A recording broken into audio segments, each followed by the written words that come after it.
Pour la réfoua shlema de Shimon Robert Ben Aïcha Viviane né Ochai Ben Rivka Shoshana Raphaël Chai Bar Rivka Shoshana.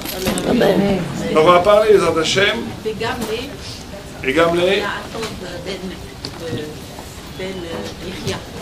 Jacob Ben Yechia et Gamle Elinor Elinor Liba Bat Yael.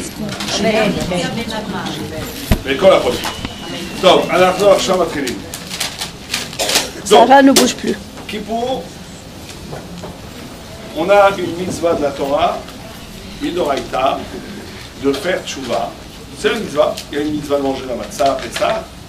Il y a une mitzvah de faire le lulav à Sukkot, etc., etc. Il y a une mitzvah, simplement cette mitzvah est beaucoup plus dure, puisque c'est une mitzvah abstraite qui dépend du cœur. Alors que les autres mitzvot, vous faites le lulav, même si vous n'avez pas les grandes kavanas, si vous avez l'intention, en mangeant la matzah de Bekayem, de réaliser le commandement divin, vous avez fait la mitzvah. Alors que la mitzvah de Tchouva, elle n'est pas du tout simple. C'est peut-être la mitzvah la plus dure dans le Torah, au point où c'est presque étonnant que Hachem demande une chose pareille, puisque normalement, il y a un principe que Dieu demande des choses que tout le monde peut faire. Or, quand on voit dans les livres ce que nécessite une vraie tchouva, on se demande comment c'est possible que c'est pour tout à chacun. Bon, en tous les cas, on va essayer d'élaborer, le peu de temps qu'on a, les principaux dargas de tchouva, niveaux de tchouva. Tout d'abord, la tchouva, elle passe par le vidouille, d'après le Rambam, d'après Maïmonide, ça veut dire par l'expression orale, qui se structure autour de trois moments, qui sont le rejet du passé, c'est-à-dire je ne ferai plus la Avera. Deuxièmement, la honte du passé, la honte de la Avera. Troisièmement, Kabbalat La'atid, ça s'appelle de prendre sur soi de ne plus jamais le faire. Ça, c'est la structure extérieure de la tchouva. On ne fait pas de tchouva. Alors la première, c'est un regret, ça veut dire que c'est très dur d'avoir un regret. Il y a beaucoup de gens qui ont fait de tchouva. Ils ont fait la Dolce Vita jusqu'à 25 ans. Ils disent, maintenant j'ai fait de tchouva, j'ai rencontré une femme merveilleuse qui m'a permis de faire tchouva. Après tout va bien, j'ai des enfants, j'étudie. Mais c'était une très belle période aussi quand j'étais à Paris, dans les cabarets, c'était sympa aussi. Donc ça c'est pas une tchouva. C'est Mikan Velahaba, il ne sera pas puni pour l'après, mais le Honesh ne sera pas enlevé sur ce qu'il a fait dans le passé. Puisque pour déraciner la punition, il faut véritablement regretter. Ça veut dire prendre en charge son passé. Quand je parle de Baal Tchouva, ce n'est pas que les Baal Tchouva qui étaient des Chilodis qui sont devenus religieux. Quelqu'un qui est né dans une maison très religieuse, à part la Tzadik Gamour, qui sont quand même très rares, ça fait la Gemara, quelqu'un qui a fait du Lachonara, quelqu'un qui a l'habitude de dire c'est presque pire. Que Rav Simcha Zissan lui dit que comment se fait-il qu'on dit que la Shonara c'est plus gravement puni que le meurtre? Sans lire, le meurtre, il n'y a rien de pire au monde que le meurtre. Alors il dit c'est possible que le meurtre soit pire, parce que vous enlevez la vie à quelqu'un. Mais quelqu'un qui a tué même un Benoni ou même un rachat, à moins d'être vraiment un très grand rachat, il y a des héros de tchouva, comment j'ai pu tuer quelqu'un, même des goïms quand ils tuent, ils ont des problèmes. Donc ça veut dire qu'il y a quand même une tchouva presque inhérente à l'identité humaine quand on fait un meurtre. Mais quand sur la table, un Shabbat, soit après le petit douche, on dit une petite pointe, celui-là c'est un imbécile, on ne se rend pas compte. Mais on passe à autre chose. On vient de commettre un crime terrible. On a dit c'est un imbécile, il ne comprend rien, on dit elle est idiote, vous savez comme elle est moche en ce moment, des choses comme ça. On peut dire, ça vient vite la parole. Mais comme on ne fait pas attention, on ne fait pas de tchouva, donc ça devient, ça reste des blocs de feu. Ça accumule. Qui nous accusent. Donc Baal Tchouva c'est pour tout le monde. Je rassure tout de suite tout le monde ici, c'est pas qu'un cours pour les Baal Tchouva, c'est un cours pour tout le monde.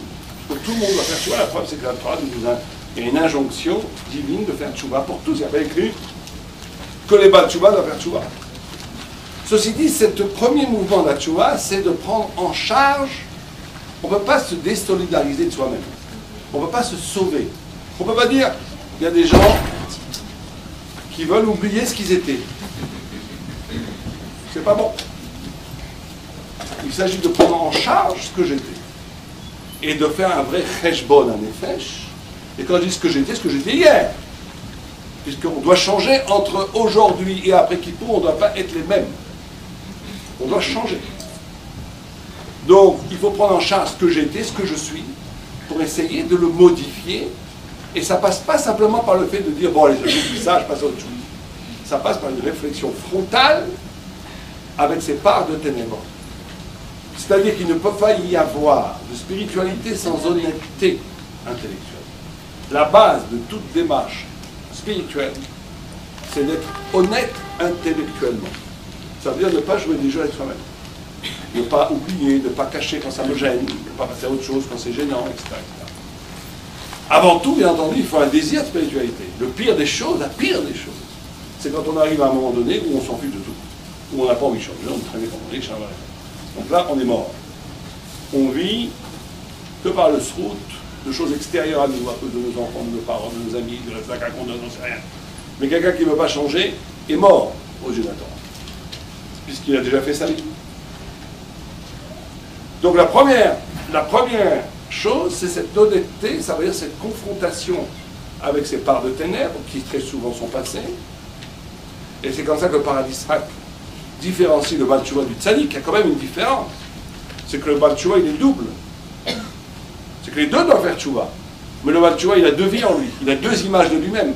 Il se voit avec les papillotes et le frac, il se voit en jean avec le polo et la houppe. Il a 30 ans. Donc il a deux visions de lui-même qui ne sont pas les mêmes. Donc il faut unifier ces deux visions, c'est pas facile. Le tzaddik, son mal et son bien sont toujours été mélangés en lui. Je ne sais pas s'il a mieux que l'autre, mais dans les deux, ces deux travails un peu différents. Mais les deux doivent faire tchouva. La deuxième, on a dit, c'est la honte. Pas de tchouva sans honte. Ça aussi c'est difficile, parce qu'on a l'habitude, l'homme est clément avec lui-même. Il a l'habitude tout le temps de dire, bon, c'était pas très méchant ce que j'ai fait, j'ai pas très honte. Ah, ça va, elle est trop susceptible, qu'est-ce que j'ai dit? On n'a pas honte tellement de ce qu'on fait. Mais la honte, c'est pas simplement une catégorie psychologique. C'est de révéler, d'arriver à un point où je comprends que j'ai changé, il y a une distance entre ce que j'étais dans le mal et ce que je suis aujourd'hui. C'est une attestation, une révélation de comment j'ai pu faire ça. Comment j'ai pu faire ça. Ça, c'est un moment clé de la tchouva. Quand on est capable de dire comment j'ai pu faire ça, c'est très bon signe.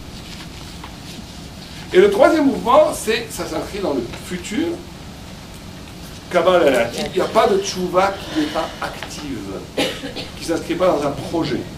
Et là, c'est ce que dit Rav Simcha Dissel, il dit quelle est la différence entre un rachat et un tzaddik, entre le mécréant et le juste.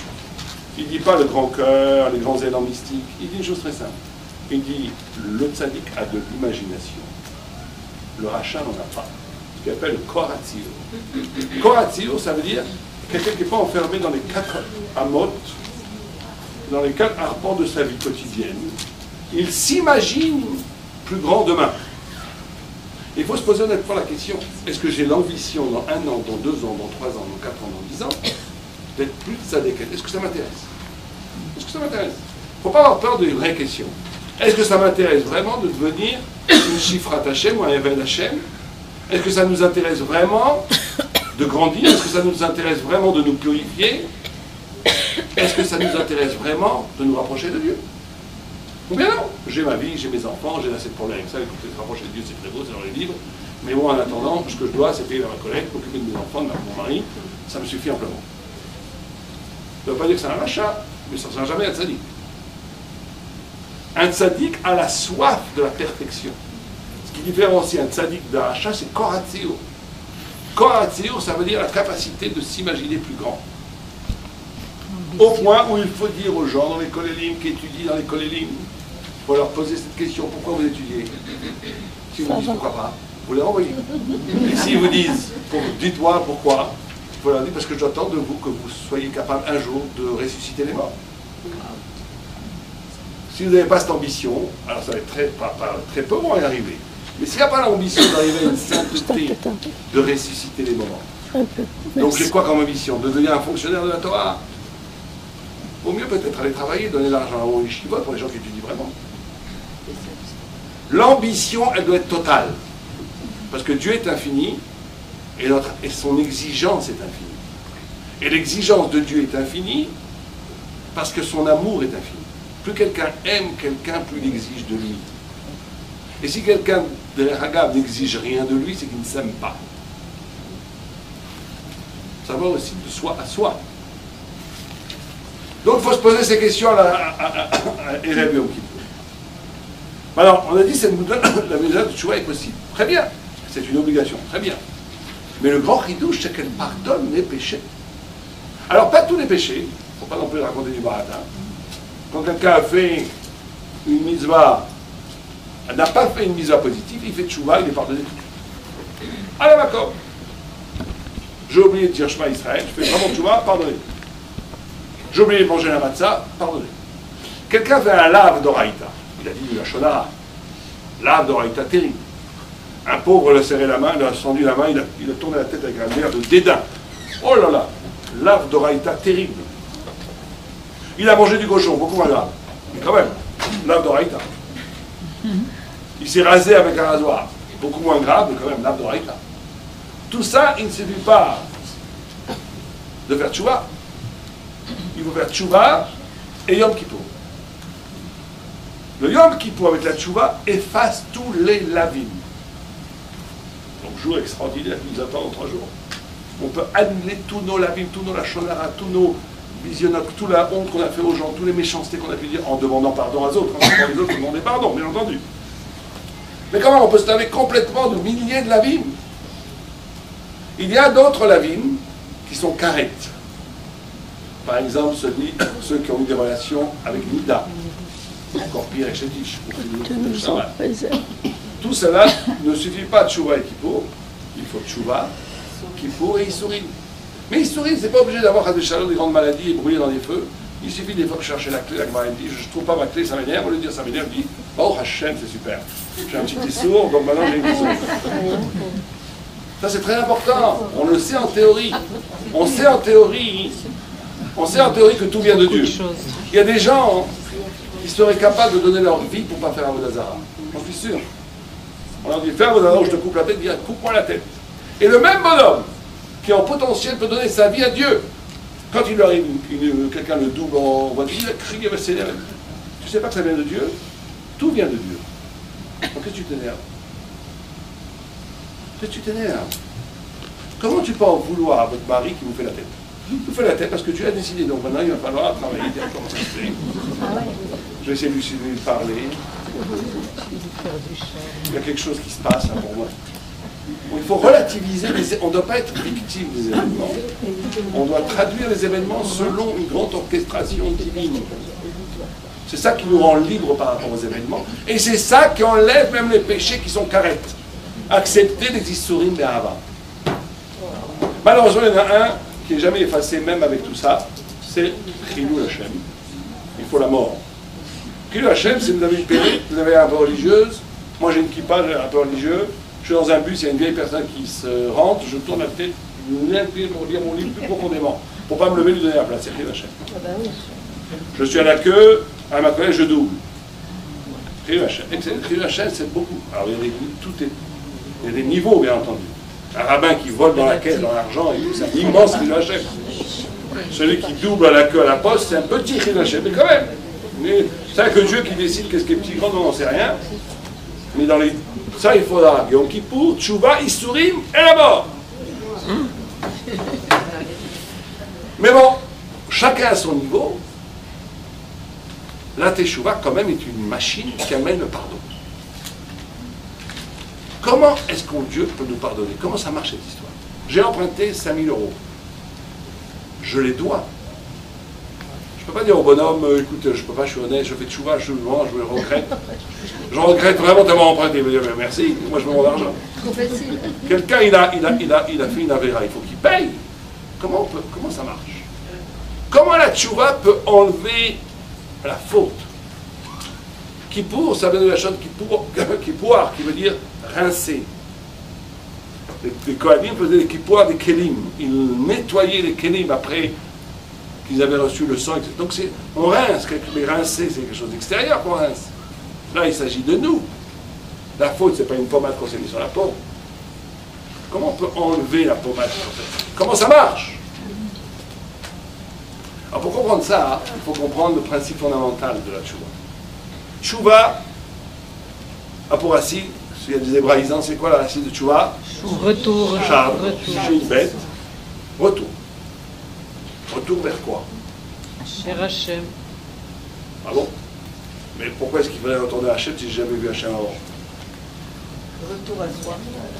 Tchouva, c'est Shav, si on enlève. Shav, c'est quelle, la Chine, c'est quelle lettre? 300. L'avant-dernière lettre de la Torah. Ah. Bet, La La deuxième. qu'est-ce qui reste? La première, la dame. Aleph, Tav. La première, la dernière, ça fait At. Et. Donc c'est Shav, Et. At. Retourner vers toi. Ah. Vers toi, vers où tu veux retourner vers moi? Vers quoi je retourne? Dans quel sens? De quel toi on parle? Alors je vais vous poser une question un peu étrange. Qui êtes-vous? Vous êtes qui? Ah, c'est Qui est ce toi dans lequel je dois retourner? Oui. Quel est le hâte qu'on doit retourner? Le mois que j'aurais été si je n'avais pas commis à la maison. Très bien. Très Au bien. niveau d'Adam Arishon, il Mais aujourd'hui, c'est quoi? Il n'existe plus en ce mois. Ah, vous n'avez jamais fait la mer? Il est sali, il est sali. Il est où? Il est toujours là. Au niveau de Adam Arishon avant la Oui, faute. oui, vous êtes dans la voie. Bon, très bien, vous répondez bien. En vérité, c'est comme ça.